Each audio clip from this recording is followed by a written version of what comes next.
पहाटे 3:30ची वेळ होती आणि जात्यावरच्या ओव्यांचा आवाज कानावरती येऊ लागलेला होता। बापाजी माझा वड उंच कौलारू 2 मजली घर आणि आतमध्ये 5 ते 6 खोल्या, वरच्या बाजूला अगदी त्या पद्धतीच्या सागवानी लाकडामध्ये तयार केलेल्या खोल्या, जिन्यावरून खाली येताना लाकडाचा घुमणारा आवाज आणि त्यातच पहाटे 3:30च्या सुमारास जात्यावरील ओव्या गात असणाऱ्या एका स्त्रीचा आवाज कानामध्ये अचानकपणे घुमू लागला। त्या आवाजामुळे भीती अजूनच वाढत चाललेली होती। अचानक बाजूला असणाऱ्या बावडीमध्ये कोणीतरी पाण्याची मोठी घागर फेकली आहे आणि पाणी भरत आहे। त्या पाण्याचा बुडबुड करणारा आवाज येऊ लागला होता। मीनू मला म्हणाली, अहो जागे आहात ना तुम्ही? काहीतरी वेगळाच प्रकार वाटत आहे। या संपूर्ण घरामध्ये पूजा करून घ्यावी लागेल। विकत घेताना बरं वाटलं, पण एवढ्या कमी किमतीमध्ये यामागचं कारण पण तेवढंच वेगळंच असणार। माझ्या मनात शंका होती, पण पहिल्याच मुकामात वेगवेगळे भास निर्माण होत होते, त्यावरून ती शंका अजूनच खरी वाटू लागली आहे। मकरंद आणि आशा दोघे पण झोपले आहेत। जरा त्यांच्या खोलीकडे जाऊन पाहूयात का? मी म्हणालो। थांब, बाजूला कोणीतरी राहणारी एखादी व्यक्ती या ठिकाणी पाणी भरण्यासाठी आली असेल। तुझं आपलं काहीतरी वेगळं असतं। नेहमी वेब सिरीज आणि भयकथा वाचून तुला दुसरं काही सुचतच नाही। मी खाली येण्यास जिना उतरायला सुरुवात केली। बाजूलाच असलेल्या 2 खोल्यांमध्ये आशा आणि मकरंद दोघे झोपले होते। दिनू आमचा नोकर तो बाहेर मोठ्या हॉलमध्ये बाजेवरती पडलेला होता। मी जिन्यावरून खाली उतरू लागताच माझ्याबरोबर कोणतरी उतरत आहे असा धडधडणारा लाकडांचा आवाज येऊ लागला। जरा वेगळीच शंका येऊ लागली। एका पाठोपाठ एक उतरत असताना अगदी माझ्या मागोमाग कोणीतरी उतरत आहे असा भास मला जाणवू लागला। मी मागे वळून पाहिले तेव्हा सगळ्यात वरच्या पायरीवरती मीनू येऊन उभारलेली होती। इतक्यात बाजूच्या खिडक्या पण खाडकन उघडल्या आणि वारा जोराचा आतमध्ये शिरला। जात्याचा घरघर आवाज आणि हळूच त्याच्यावरती सुंदर आवाजामध्ये ओव्या म्हणणाऱ्या एका बाईचा आवाज कानाला सुखद वाटत होता। बापाजी माझा वड बया मालन पिंपरण। आता मात्र सर्वजण जागे होऊ लागलेले होते, कारण बाजूला असणाऱ्या बावडीवरचा रहाट गरगर आवाज करत होता आणि कोणीतरी पाणी भरत आहे असं सारखं वाटू लागलेलं होतं। मी दिनूला हाक मारली। मी जिना उतरताच दिनू माझ्या समोर उभा राहिला। लाईट लावलेले होते। आशा आणि मकरंद दोघेही आपापल्या खोलीतून बाहेर आले। बाबा, हा कसला आवाज आहे? आशाने मला प्रश्न विचारला। मी म्हणालो, बाजूच्या वाडीमधील कोणतरी म्हातारी व्यक्ती किंवा तरुण स्त्री पाणी वगैरे भरण्यासाठी आले असेल बावडीवर।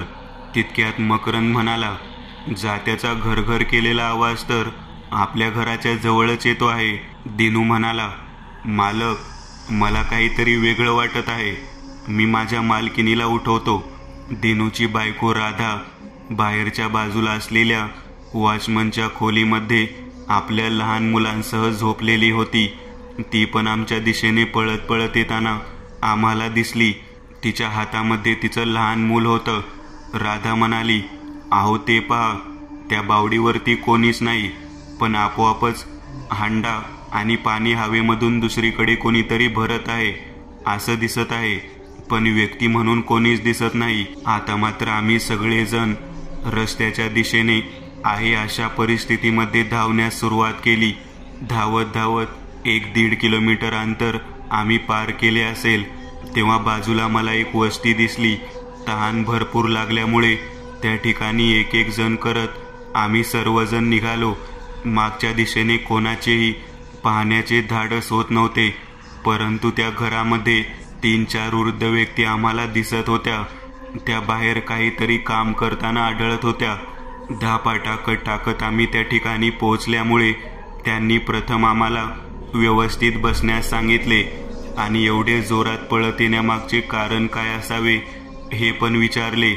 दिनू, त्याची मंडळी राधा दोघेजण बोलण्याचा प्रयत्न करत होते, परंतु दम लागल्यामुळे शब्द नीट फुटत नव्हते.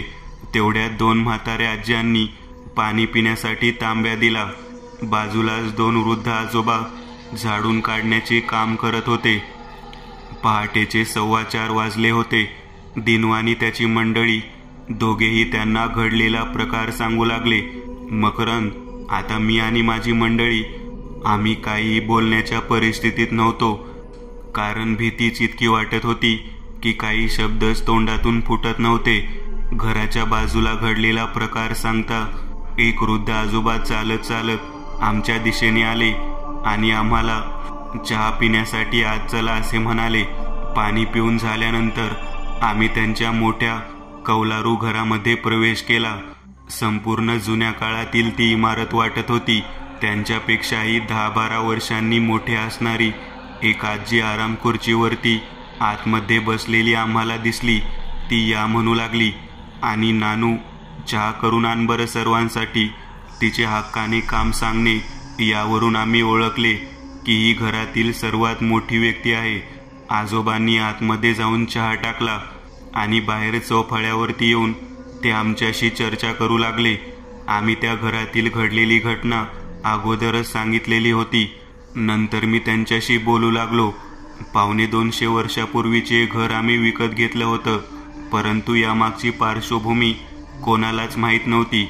मुंबईला राहायला गेलेलं हे पेंढारकर यांचे कुटुंब पूर्वी या गावामध्ये राहत होते, इतकीच माहिती होती. अगदी कमी किमतीमध्ये 2 एकर काजूच्या, आंबा, फणस बागेसह एवढा मोठा विस्तीर्ण जुना कौलारू वाडा, गोठा, शेत या सर्व गोष्टी अगदी सहजच व कमी किमतीत मिळाल्यामुळे आम्ही त्या विकत घेतल्या. इतक्या चौफळ्यावरती बसलेले आजोबा आराम खुर्चीवर बसलेल्या वृद्ध म्हातारीकडे पाहून म्हणाले, अक्का, कसं ग लोक फसतात बघ ना.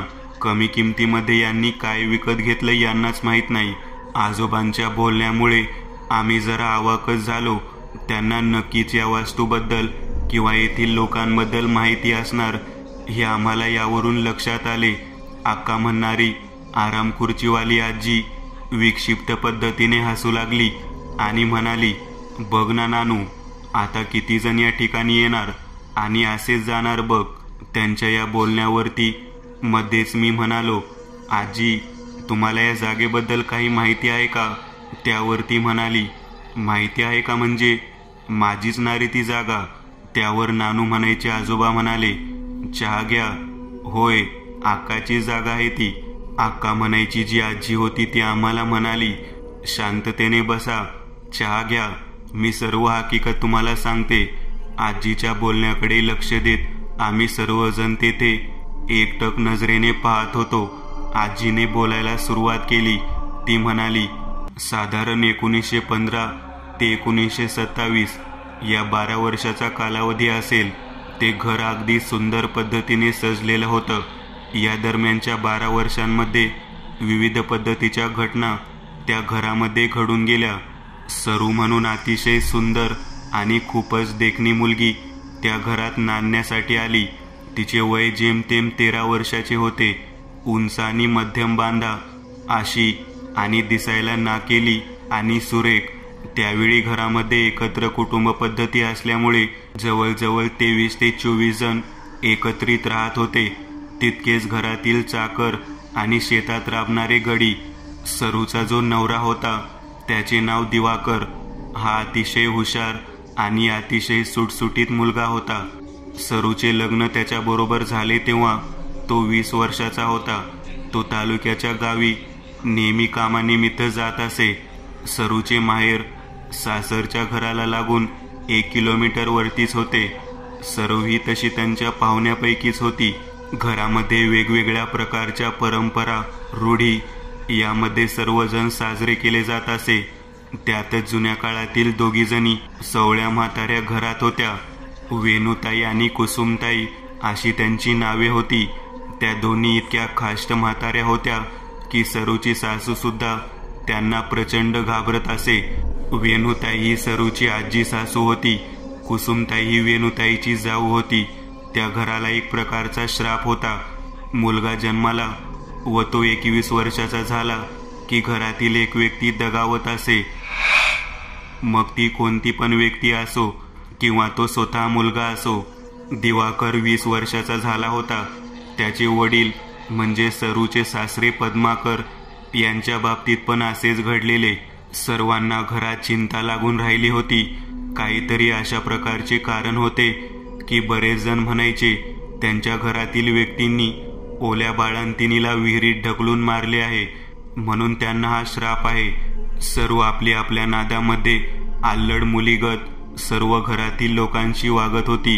याच वेळेला दिवाकरचे काम निघाले व दिवाकरचा वाढदिवस होता आणि सर्वांचा चिंता वाढवणारा दिवस. त्याच वेळेला सरूने दिवाकरला औक्षण केले.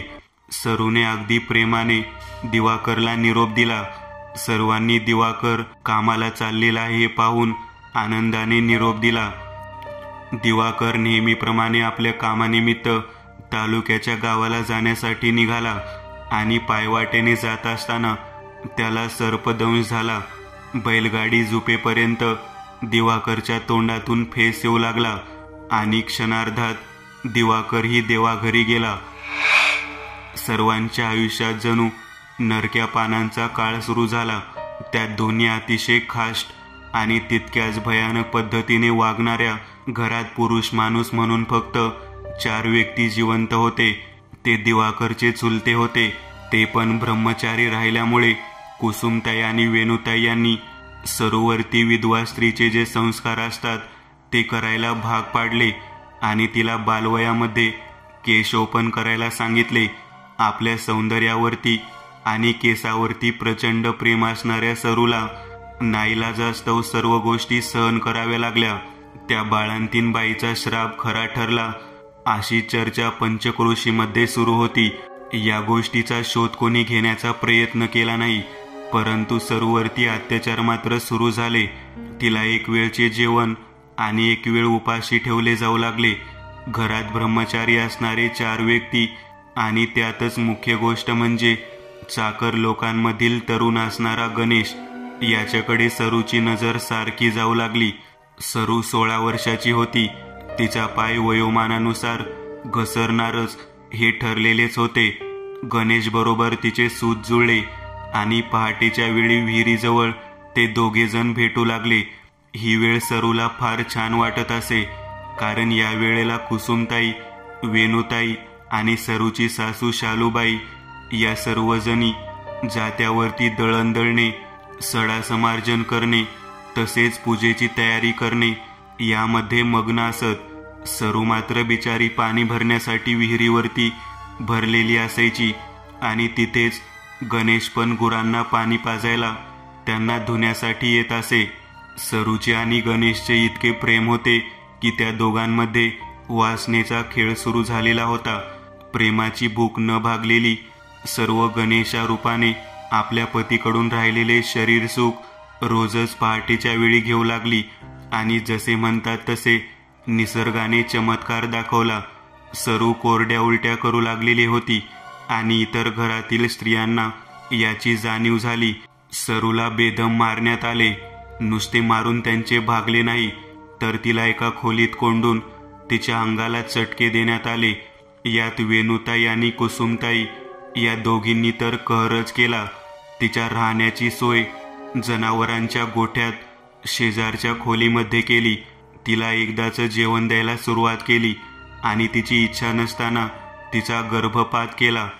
गणेशला पण घरातील त्या 2 ब्रह्मचारी पुरुषांनी तसेच शेतातील इतर गडी माणसांना नेऊन बेदम मारले. हा म्हणता घटना वाऱ्यासारखी पसरली. पंचक्रोशीमध्ये झालेल्या बदनामीला दोन्ही म्हाताऱ्यांनी खूपच मनावर घेतले आणि प्रमाणापेक्षा जास्त सरूचा छळ करण्यास सुरुवात केली. सरूच्या माहेरच्या लोकांनाही भेटू दिले जात नव्हते. गणेशची रवानगी रानामध्ये राहण्यासाठी केली. गणेश त्यांच्या त्रासाला कंटाळून निघून गेला. त्याच्या मनामध्ये सरूला होणारा त्रास पाहवत नव्हता. त्याने तिची सुटका करायचे ठरवले आणि गणेश वेगळ्याच मार्गाला गेला. आघोर विद्याचे 2 तांत्रिक यांचे आश्रम या भागामध्ये फार प्रचलित होते. त्या ठिकाणी शक्यतो कोणी जात नसे. परंतु नाईलाजास्तव गणेश आपल्या क्रोधाग्नीमध्ये त्या ठिकाणी पोहोचला. ज्या तांत्रिक लोकांना आपण त्यांचे शिष्य होणार आहोत म्हणून त्यांची सेवा करण्याचा मानस त्याने बोलून दाखवला व शिष्यत्व पत्कारले. यासाठी गणेश जंगलामधील त्यांच्या स्थानाकडे जाऊन पोहोचला. त्याने आपल्या प्रियसीची सर्व हकीकत त्यांना सांगितली. त्यावेळेला त्यांनी गणेशला आपल्या समवेत आश्रमात ठेवून घेतले आणि त्याला अघोरविद्या शिकवायला सुरुवात केली.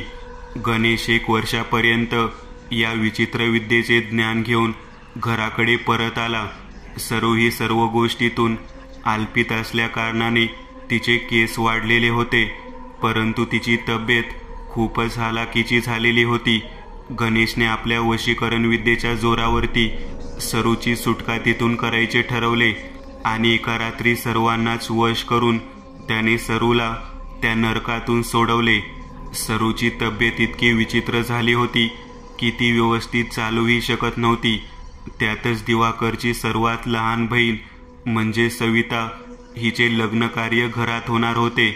सरूला गोठ्याच्या खोलीतून सोडवून नेऊन गणेशने लांबवर एका झोपडीमध्ये तिची राहण्याची सोय केली. परंतु दुसऱ्या दिवशीच तब्येत खालावून सरूचा अंत झाला आणि सरूने अंतसमयी आपल्या मनातील सर्व भावना, आपले प्रेम गणेश बरोबर बोलून दाखवले. तिच्यावर करण्यात आलेले अत्यंत भयानक पद्धतीचे अत्याचार तिने गणेशला सांगितले आणि तिने सांगितले की माझा आत्मा हा कधीच मुक्त होऊ शकणार नाही जोपर्यंत या सर्वांना त्यांच्या केलेल्या कृत्याची शिक्षा मिळत नाही. गणेशने सरूचे प्रेत अंत्यसंस्कार न करता अघोरविद्येच्या साधनेसाठी तिचा वापर केला आणि सरूला त्याने तंत्रविद्येने जिवंतच ठेवले. गणेशने तिला मुक्ती दिलीच नाही. सरूचे एक भयानक असे पिशाच झालेले होते. गणेशच्या तंत्रविद्येवरती सर्वांच्या पिशाचानी कार्य करण्यास सुरुवात केली. गणेशने सरूला ज्या खोलीतून आणले होते त्याच खोलीमध्ये पुन्हा आहे असे नेऊन ठेवले. तिचे शरीर धारण केलेल्या पिशाचाला वश ठेवणारा व्यक्ती गणेश होता. सरू अनाहूत पद्धतीने ओरडून ओरडून गणेशला आपला बदला घेण्यासाठी विनंती करत असे. गणेशही धाय मोकलून रडत असे आणि यातूनच पुढचा भयानक प्रवास सुरू झाला. सरू कुठे गेली होती याचा शोध घेण्यासाठी सर्वजण तिला शोधत होते, परंतु पुन्हा गणेशला त्या भागामध्ये पाहिले असता त्यांच्या लक्षात आले की नक्कीच यानेच काहीतरी तिला केले असावे. आता मात्र अशा गोष्टीला सुरुवात झाली होती की ज्याची कल्पना सुद्धा त्या घरामध्ये राहणाऱ्या लोकांनी केलेली नसावी. पुन्हा एकदा गोठ्यातील खोलीकडे घरातील 2 व्यक्ती आणि त्या म्हाताऱ्या गेलेल्या गणेशला दिसल्या. त्यावेळेला सरू मृतावस्थेमध्ये त्या खोलीमध्ये होती. तिला त्या ठिकाणी पाहताच त्या दोघी म्हाताऱ्यांनी त्या भयानक अवस्थेत सुद्धा तिला मारायला सुरुवात केली, परंतु ते केवळ प्रेत होते. त्यामध्ये कोणत्याही प्रकारच्या भावना नव्हत्या. त्यांच्या लक्षात आलं की सरूचा अंत झालेला आहे. वेणुताई, कुसुमताई दोघी जणी खूपच घाबरलेल्या अवस्थेत होत्या, कारण त्यांच्या लक्षात येत नव्हते की 2 दिवस गायब असणारी मुलगी या ठिकाणी पुन्हा मृतावस्थेत कशी काय आली. दोघी जणींनी आपल्या बरोबरच्या त्या 4 ब्रह्मचारी पुरुषांना आणि एका चाकर गड्याला घेऊन सरूचे प्रेत विहिरीजवळ पुरायचे ठरवले. ही अशी घटना होती की त्या वाईट घटनेतूनच पुढे त्यांना त्रास भोगावा लागला. अग्निदाह संस्कार केले असते तर नक्कीच त्यांना सरूचा त्रास झाला नसता. हळूहळू त्या प्रेताला विहिरीजवळ आणण्यात आले आणि त्या ठिकाणी खोल खड्डा खोदून त्यात ते प्रेत गाडले गेले. सरू मृत झालेली आहे हे फक्त ते 6 जणांनाच माहीत होते आणि त्या घरातील चाकर असणाऱ्या त्या गड्याला, ज्याने सरूला पुरण्यासाठी यांना मदत केली होती. बाकीची सर्व मंडळी या घटनेपासून अनभिज्ञ होती. त्यातल्या त्या सरूची सासू शालूबाई हिला तर काहीच माहीत नव्हते. केवळ सरू 2 दिवस झाले ती घरातून गायब झालेली आहे, ती कुठेतरी गेली आहे अशीच बातमी सर्वत्र पसरली होती व तिला सर्वजण शोधत होते. सरूच्या घरचे तिचे 2 भाऊ आणि तिच्या वहिनी पण तिला शोधत होत्या. या सर्वजणांनी सरू मेलेली आहे ही बातमी लपवून ठेवली आणि तिच्या हरवलेल्या गोष्टीलाच मोठे वाढवून चढवून त्यांनी सांगायला सुरुवात केली. गणेश पण या सर्व गोष्टीतून समजून गेला होता की आता सरूचा खेळ सुरू झालेला आहे. ती अमावास्येची रात्र होती. गणेशने अघोरी विद्येतील साहित्य झोपडीमधून बाहेर काढले आणि त्याने ज्या ठिकाणी सरूला गाडले गेले आहे त्या ठिकाणाचा शोध घ्यायला सुरुवात केली. त्याने सर्वप्रथम त्या घटनेमध्ये समाविष्ट असणाऱ्या सर्व लोकांचा शोध घेतला आणि त्यामध्ये ते 6 जण आणि तो घरात काम करणारा गडी यांचे चित्र त्याच्या डोळ्यासमोर उभे राहिले. त्यानंतर त्याने तिचे प्रेत ज्या ठिकाणी गाडले गेले आहे ती जागा शोधायचा प्रयत्न केला. तेव्हा त्याला त्या विहिरीजवळ एक वेगळ्याच प्रकारचा आवाज ऐकू येऊ लागला. सरू रात्रीच्या वेळेला गणेशला जीवाच्या आकांताने हाक मारत होती.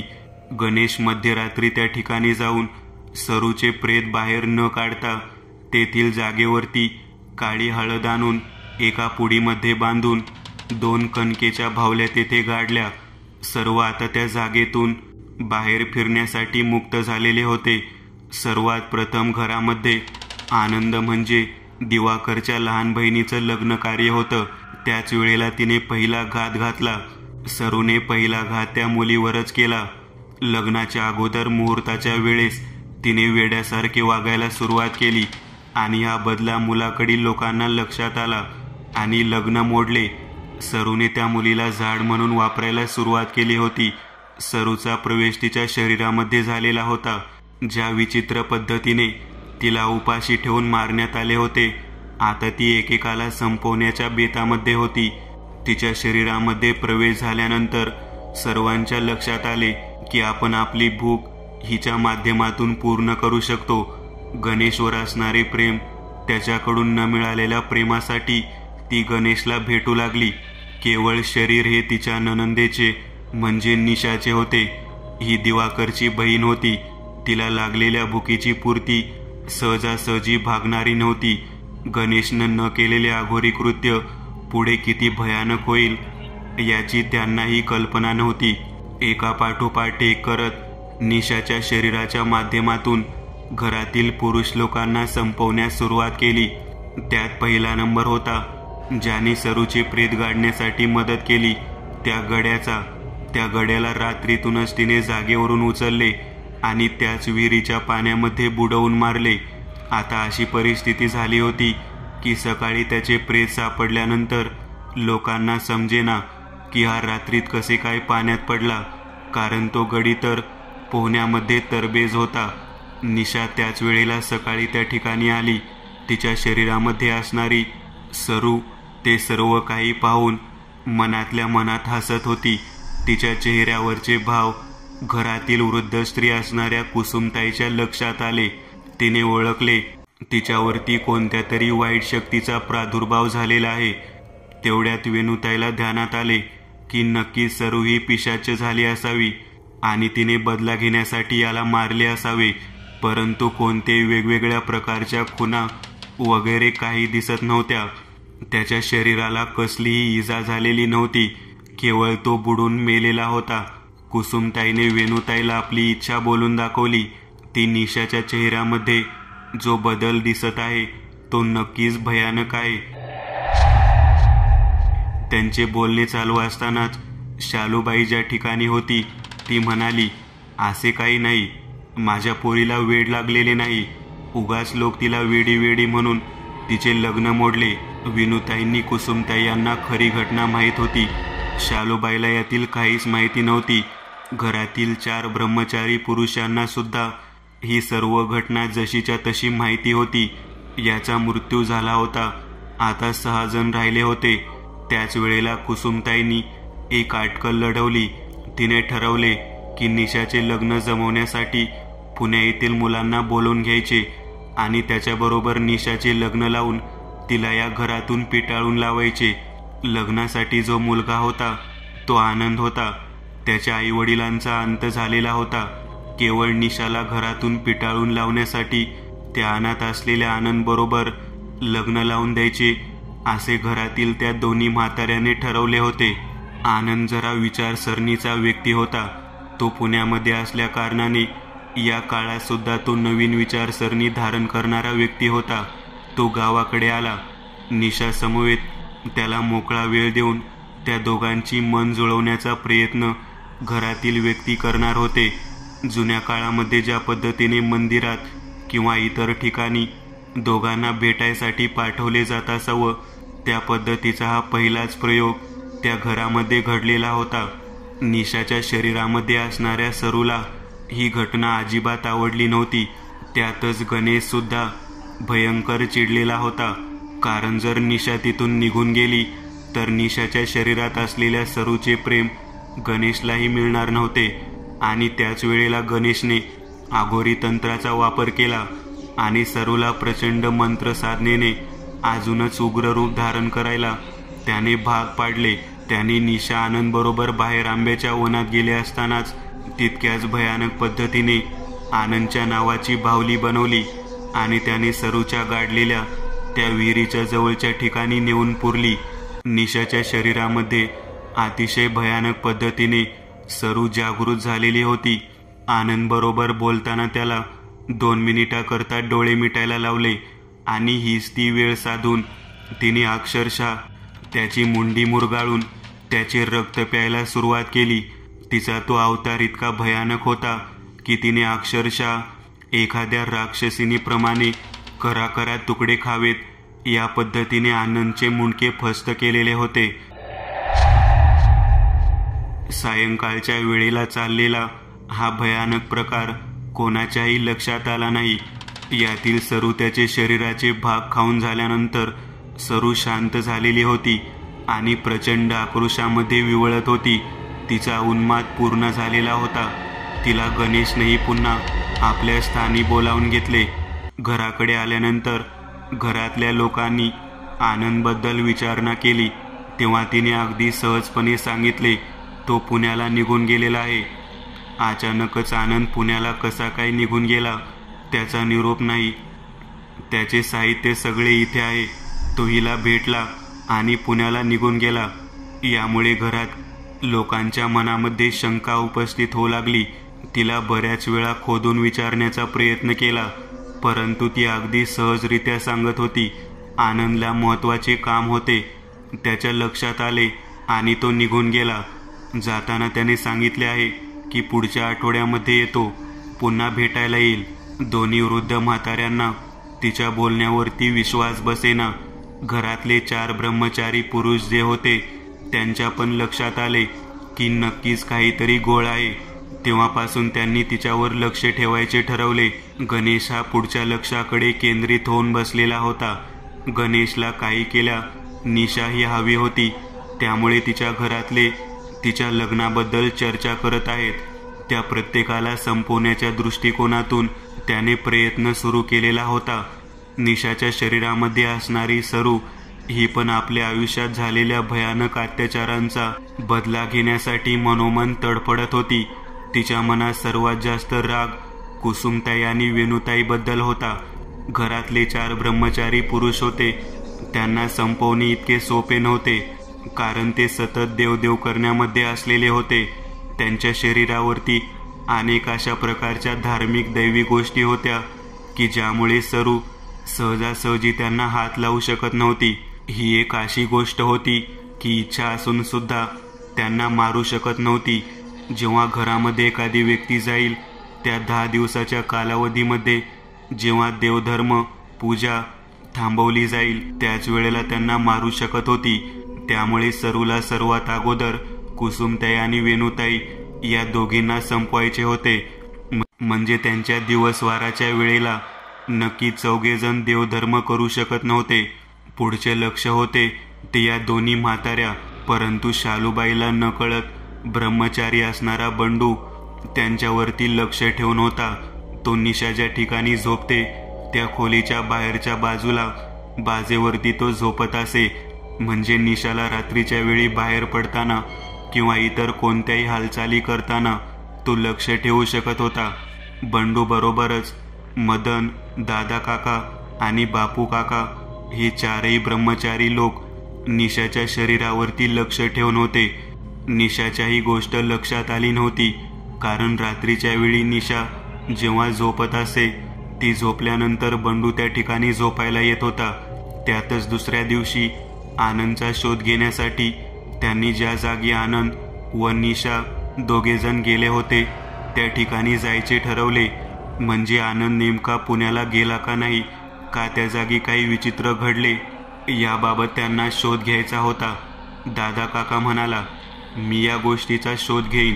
सर्वांचे लक्ष आनंदकडे केंद्रित व्हायला लागले. हे लक्षात आलेले होते. गणेशने बरोबर 8 दिवसांनी मध्यरात्रीच्या वेळेला कुसुमताईचा गेम वाजवायचे ठरवला. पहाटेच्या वेळी जेव्हा कुसुमताई विहिरीवरती त्या बावडीवरती पाणी शेंदायला गेली तेव्हा गणेशने तिला विहिरीवरती धक्का देऊन विहिरीत पाडले. तिथे कुसुमताईचा अंत झाला. सर्वजण हळहळ व्यक्त करू लागले. 4ही ब्रह्मचारी पुरुष पूजा अर्चा न करता तसेच 10 दिवस विधीमध्ये मग्न झाले. आणि हीच नामी संधी शोधून घेत गणेशने निशाच्या शरीरामध्ये असलेल्या सरूला त्या संपूर्ण कुटुंबाचा सर्व नाश करायचा म्हणून सांगितले. सर्वजण नदीवरती विधीला गेलेले असताना निशाच्या शरीरामध्ये वेडसर पद्धतीची हालचाल करायला लावली. त्यामुळे सगळे विचलित झाले. तिची आई शालूबाई सोबतच तिला घरात थांबायला लावून त्यांनी नदीवर जाणे पसंत केले. तोपर्यंत घरातील विधी पूजा अर्चा बंद झाल्यामुळे निशाच्या शरीरात असणाऱ्या सरूला बदला घेण्याची नामी संधी चालून आली. गणेशने त्याच दिवशी रात्री निशाईला विहिरीजवळ उभा केले.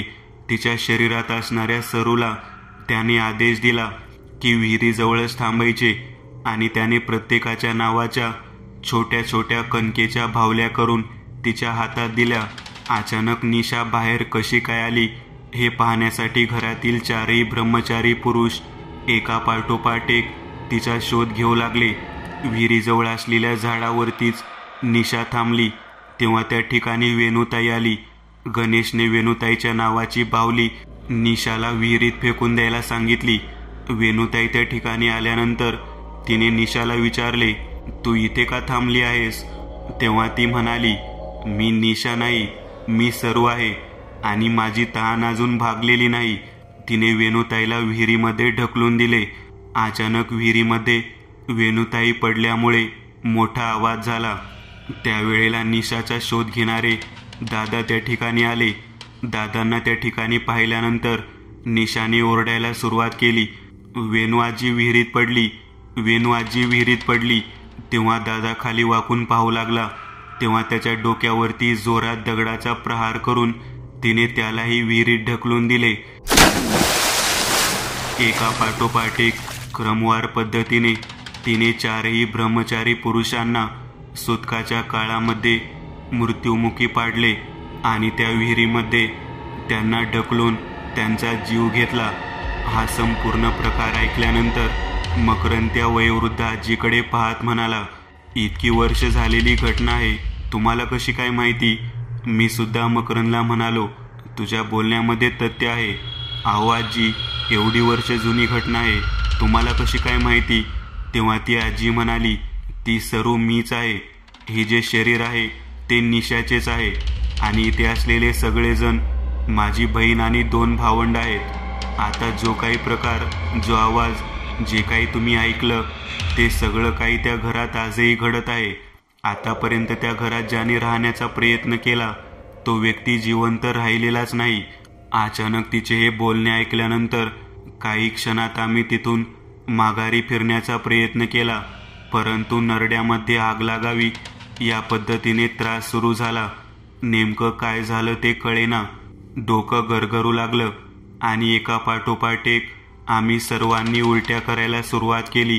ती म्हातारी असणारी निशाच्या शरीरातील सरू नानूकडे पाहत म्हणाली, थोडं कमी विष घातलं होतं दिसतंय त्या चहामध्ये, त्यामुळे एवढा वेळ घडलेली घटना तरी ते ऐकू शकले. आता तुम्हीही जावा. नेमकं काय घडलं ते कळेना आणि हळूहळू मृत्यूच्या छायेमध्ये एकेकाचा देह तरफडून जाऊ लागला.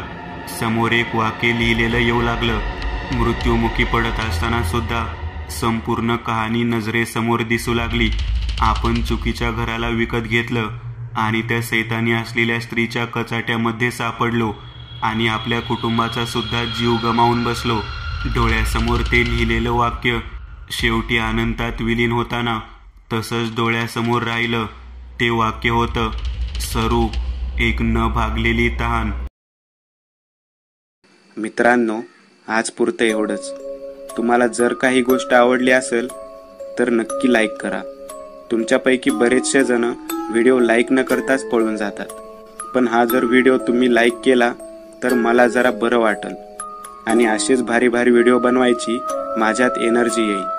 त्यामुळे नक्की लाईक करा आणि अजूनही कोणी या चॅनलला सबस्क्राईब केलेलं नसाल तर लगेच सबस्क्राईब करून टाका आणि बाजूची घंटी ती मात्र दाबायला विसरू नका. देवाची घंटी आहे ती. चला तर मग पुन्हा भेटूया अशीच एक आगळी वेगळी गोष्ट घेऊन पुढच्या